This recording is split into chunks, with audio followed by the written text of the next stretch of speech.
Hari lalu moya lagi kita itu speaker lo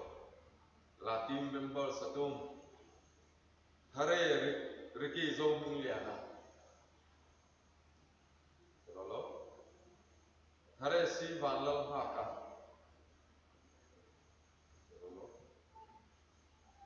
hari BS vanlal vera hari Isak vanlal suaya hari ladin kita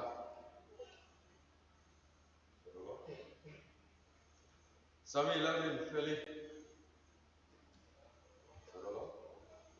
Sami ngur moi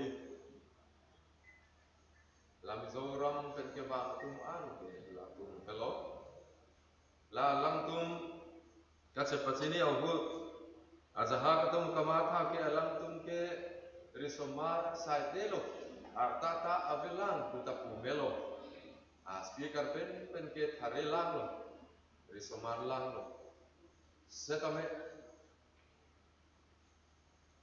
alam tu bang ke un an pen ana makan ke sepedu ke tumlo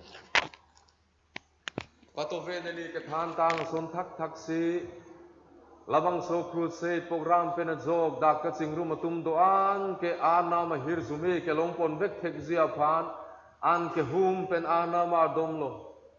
to ve zo pang thang an seta sang se pin pen si ana ma dom tumlo alang tu ma me thang a phan kalidet lo da karbiang longa havar ke do tum mondolia sora tum pusenang hong hari lang atum aphan si lapuan pen si cepadu ka tum lo alang tum te mek pen tum ka thek long lo arta velang pu si ne tum ini lo setame alang tum ke rut claim hin setame experience ke do tang atum lo penang an si arnam alang tum ka claim pen a job arnam setame manghu me akam ke claim tang lo la pir the hin setame alang tum ta neli ke than ing tung abang ke graduates atum sai de lo ajaha ka tum ke master degree ke long atum lo la ke than ing tung abang ke alang tum ang bong setame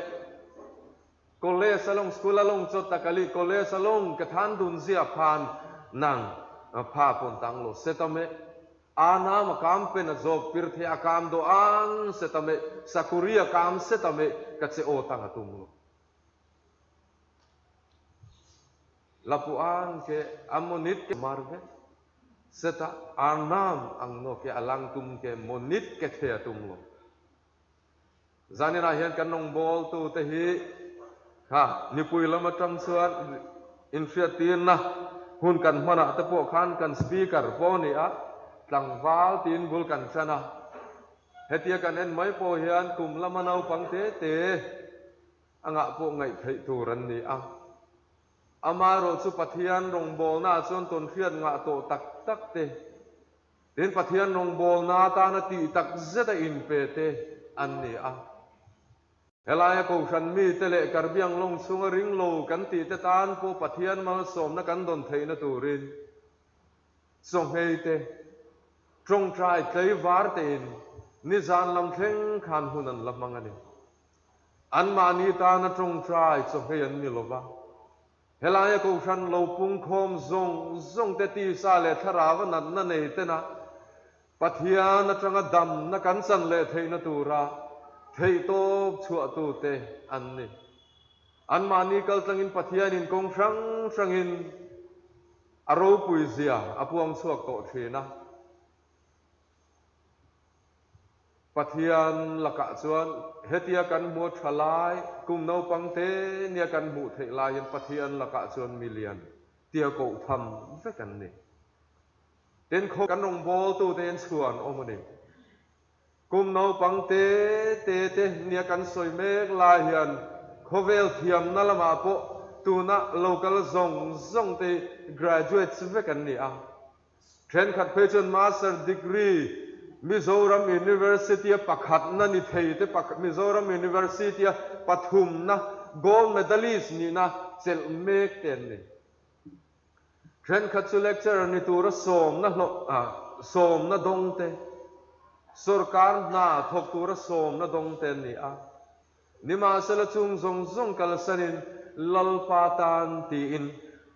anke anon pen chuwa ka ne sutiang takarong bol tu helaya dipu muna karbiang long muna kan lo chang thei kan van nei tak zetani